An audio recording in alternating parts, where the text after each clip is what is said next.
بسم اللہ الرحمن الرحیم۔ ناظرین، نبی رحمت صلی اللہ علیہ وآلہ وسلم اپنی اس گناہگار امت پر کس قدر شفیق ہیں، آج کی اس ویڈیو میں اس کے متعلق چند واقعات آپ کے پیش نظر کریں گے۔ حضرت ابو موسیٰ اشعری رضی اللہ تعالیٰ سے روایت ہے کہ نبی اکرم صلی اللہ علیہ وسلم نے فرمایا، مجھے اختیار دیا گیا کہ چاہے میں شفاعت کا حق اختیار کروں یا میری آدھی امت بغیر حساب کے جنت میں داخل ہو جائے۔ بس میں نے اپنی امت شفاعت کو اختیار کر لیا کیونکہ وہ عام تر اور زیادہ کفایت کرنے والی ہے۔ تمہارے خیال میں وہ پرہیزگاروں کے لیے ہوگی؟ نہیں، بلکہ وہ گناہگاروں، خطاکاروں اور گناہوں سے آلودہ لوگوں کے لیے ہے۔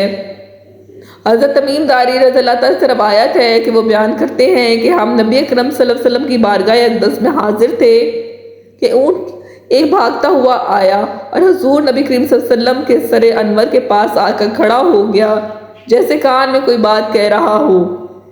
آپ صلی اللہ علیہ وسلم نے فرمایا، اے اونٹ پرسکون ہو جاؤ، اگر تو سچا ہے تو تیرا سچ تجھے فائدہ دے گا اور اگر تو جھوٹا ہے تو تجھے اس جھوٹ کی سزا ملے گی۔ بے شک جو ہماری پناہ میں آ جاتا ہے اللہ تعالیٰ بھی اسے ایمان دے دیتا ہے اور ہمارے دامن میں پناہ لینے والا کبھی نامراد نہیں ہوتا۔ ہم نے عرض کیا، یا رسول اللہ، یہ اونٹ کیا کہتا ہے؟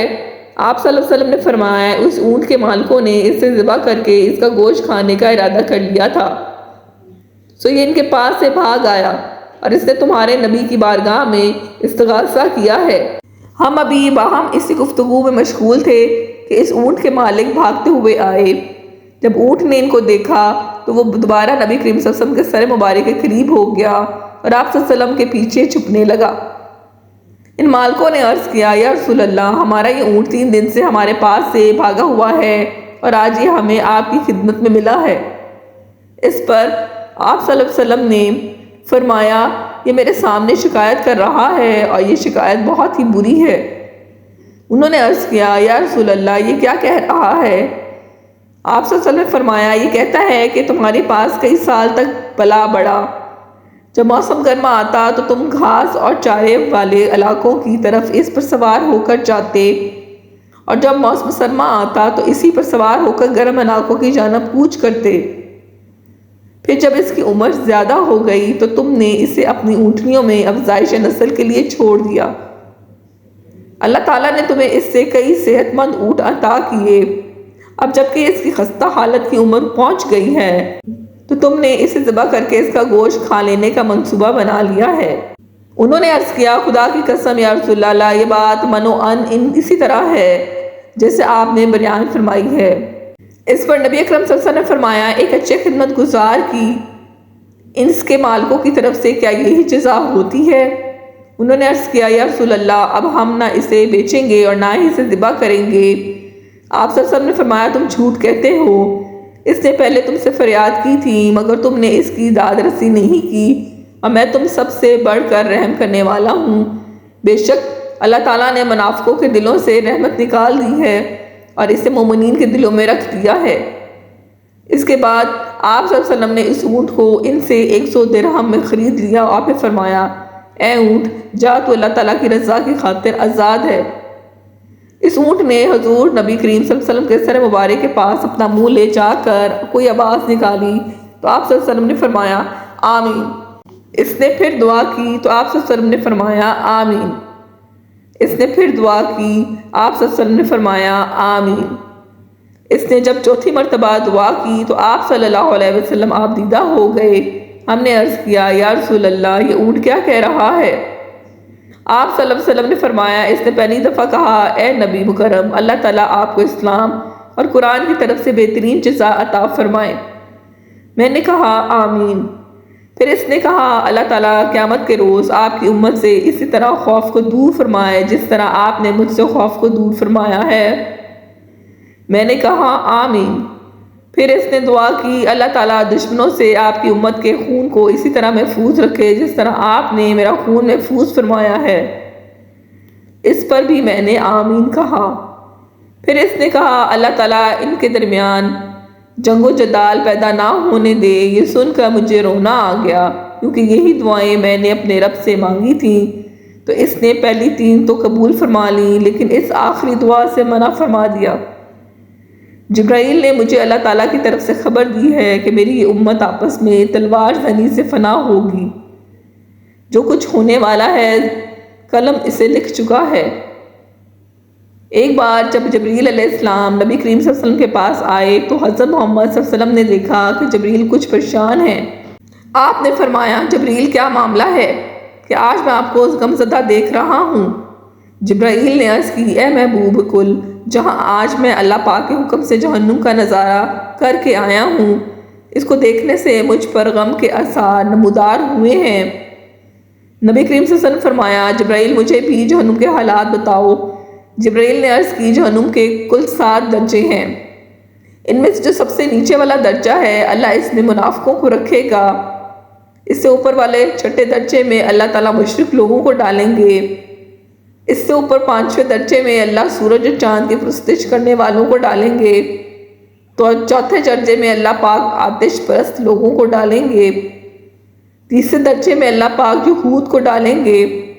2سرے درجے میں اللہ تعالیٰ عیسائیوں کو ڈالیں گے۔ یہ کہہ کر جبریل علیہ السلام خاموش ہو گئے۔ تو نبی کریم نے پوچھا، اے جبریل آپ خاموش کیوں ہو گئے؟ مجھے بتاؤ کہ پہلے درجے میں کون ہوگا؟ حضرت جبرائیل علیہ السلام نے عرض کیا، اے اللہ کے رسول صلی اللہ علیہ وسلم، پہلے درجے میں اللہ پاک آپ کی امت کے گناہ کبیرہ کرنے والے لوگوں کو ڈالے گئے جو توبہ کیے بغیر یوں ہی دنیا سے رخصت ہو گئے۔ یہ سن کر حضور صلی اللہ علیہ وسلم غش کھا کر گر گئے۔